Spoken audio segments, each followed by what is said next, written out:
ഈ ഒരു ആട്ടോക്രോസ് വെക്കുന്ന രീതി ഒന്ന് മനസ്സിലാക്കിയാലോ. ഈ ആട്ടോക്രോസ് വെക്കുമ്പോഴത്തേക്ക് എവിടെ നിന്നായിരിക്കും അളവ് പിടിക്കുന്നത്, എത്രയായിരിക്കും ഇത് വെക്കേണ്ട അളവ്, ഇതൊന്ന് നോക്കാം. കറക്റ്റായിട്ട് ഈ തടിയുടെ എഡ്ജിൻ്റെ ഭാഗത്താണ് ഈ ഒരു അറ്റം വരുന്നത്. ഇവിടുന്ന് എത്ര ഇഞ്ചായിരിക്കും ഇങ്ങോട്ട് മാറ്റി വയ്ക്കേണ്ടത്? പണി പഠിക്കുന്നവർക്ക് വേണ്ടിയിട്ടാണ്. എത്ര ഇഞ്ചായിരിക്കും കറക്റ്റായിട്ട് നിങ്ങൾക്കറിയാമോ? നിങ്ങൾ വെച്ചുകൊണ്ടിരിക്കുന്ന അളവാണ്. ഒട്ടുമിക്ക വേഴ്സിമാരും പറഞ്ഞു കൊടുക്കുന്ന അളവിൽ വിൽക്കുന്ന സമയത്ത് അവർ വെച്ചിട്ട് ഇത് കറക്റ്റ് ചെയ്യുമ്പോഴേക്ക് അവർക്ക് കൺഫ്യൂഷൻ ആയിരിക്കും. കാര്യം ഇത് ഏത് അളവിൽ വെച്ചാലായിരിക്കും കറക്റ്റ് ആകുന്നത്. കാര്യം ആ പറയുന്ന അളവിൽ വെക്കുന്ന സമയത്ത് അടച്ചു നോക്കുമ്പോഴത്തേക്ക് കറക്റ്റ് ഉദ്ദേശിക്കുന്ന അളവിൽ നിൽക്കത്തില്ല. കാര്യം ഇത് ഹാഫ് ഇഞ്ചസ് ആണോ ഫുൾ ഇഞ്ചസ് ആണോ, ഇത് ഏത് രീതിയിലാണ് വെച്ചാലും ശരി ഇത് കറക്റ്റ് സമയത്ത് കറക്റ്റ് ആകില്ല. ഈ വെക്കുന്ന സമയത്ത് പണി പഠിക്കാൻ നിൽക്കുന്ന പിള്ളേർ ചെയ്യുന്ന രീതിയാണ് ഞാൻ പറയുന്നത്. ഇത് വെക്കുന്ന സമയത്ത് അവർ അത്ര നല്ല ടെൻഷൻ ഉണ്ടാവും. അത് കാര്യം വെച്ചാൽ അവർ വെച്ച് തെറ്റിപ്പോയോ എന്നത് വെച്ചിട്ട് അവർ നേരെ ഇളക്കിയിട്ട് വീണ്ടും കുത്തി അങ്ങോട്ട് മാറ്റും ഇങ്ങോട്ട് മാറ്റും. ഇത് കുറച്ച് ഡൗട്ടുള്ളൊരു കാര്യമാണ്. അപ്പോൾ അതുകൊണ്ടാണ് ഈ ഒരു വീഡിയോ. ഇത് കൃത്യമായിട്ട് അളവെന്ന് വെച്ച് കഴിഞ്ഞാൽ നമ്മൾ തടിയുടെ എഡ്ജിൽ നിന്ന് 7 നൂലാണ് വയ്ക്കേണ്ടത്.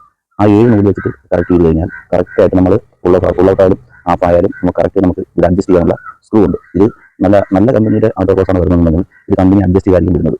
ഡ്യൂപ്ലിക്കേറ്റ് ഒരുപാട് ഇറങ്ങുന്നുണ്ട്. സ്റ്റീലാണെങ്കിലും ഡ്യൂപ്ലിക്കേറ്റ് ഇഞ്ചസ് മാത്രം ഇറങ്ങുന്നുണ്ട്. അപ്പോൾ ആ ഡ്യൂപ്ലിക്കേറ്റ് ആയിട്ട് വരുന്ന സാധനങ്ങൾ വെച്ച് കഴിഞ്ഞാൽ ഇത് കറക്റ്റ് അളവായിരിക്കില്ല. അതായത് അളവെന്നല്ല, ഇതിൻ്റെ സ്ക്രൂ എല്ലാം സെറ്റ് ചെയ്ത് പല പല രീതിയിലായിരിക്കും. അപ്പോൾ ഇവർ ഈ പണി പഠിക്കുന്ന കൂടുതൽ ഇത് ടോസ് കയറ്റി വെച്ചിട്ട് ഡോർ അടയ്ക്കാൻ പോകുമ്പോഴത്തേക്ക് അവർ അഡ്ജസ്റ്റ് ചെയ്യുമ്പോൾ ഡോർ അടച്ചു നോക്കുമ്പോൾ അപ്പോഴും പേടിക്കും. പേടിയെന്ന് വെച്ച് കഴിഞ്ഞാൽ ഞാൻ വെച്ച തെറ്റിപ്പോയിട്ടാണ് എന്ന രീതി വെച്ചിട്ട് അവർ വീണ്ടും വെട്ടി അങ്ങോട്ട് മാറ്റി ഇങ്ങോട്ട് മാറ്റി ആ സൈഡ് മൊത്തം വൃത്തിയാക്കും. ഷീറ്റ് പിന്നെ നമ്മൾ കൊണ്ടുവന്ന് തപ്പി മാറ്റേണ്ടി വരും, അല്ലെങ്കിൽ പുതിയ വെട്ടി പീസ് കയറ്റേണ്ടി വരും. അപ്പോൾ ഈ ടെൻഷൻ അടിക്കേണ്ട കാര്യമില്ല. ഇതിൻ്റെ കറക്റ്റ് അളവ് എന്ന് വെച്ച് കഴിഞ്ഞാൽ 7 നൂലാണ്. അതായത് ഒരു നൂല് കുറച്ചിട്ടാണ് വെക്കേണ്ടത്. ആ അളവിൽ വെച്ചിട്ട് നമ്മൾ ഡോർ അടച്ച് നോക്കി ഇതിൽ ഹൈറ്റ് അഡ്ജസ്റ്റ് ചെയ്യാനുള്ളതും വീതി അഡ്ജസ്റ്റ് ചെയ്യാനുള്ളതും കൂടുള്ളൂ. അപ്പോൾ ആ ഒരു കറക്റ്റ് ചെയ്താൽ മാത്രം മതി. ഈ ടെൻഷൻ അടിച്ച് അങ്ങോട്ടും ഇങ്ങോട്ടും നോക്കേണ്ട കാര്യമില്ല. ഒന്നുകൂടി ഓർത്ത് വെച്ചോ, കറക്റ്റ് ആട്ടോക്രോസ് വെക്കുന്നത് തടി എഡ്ജിന് 7 നൂലാണ്. ഓക്കെ.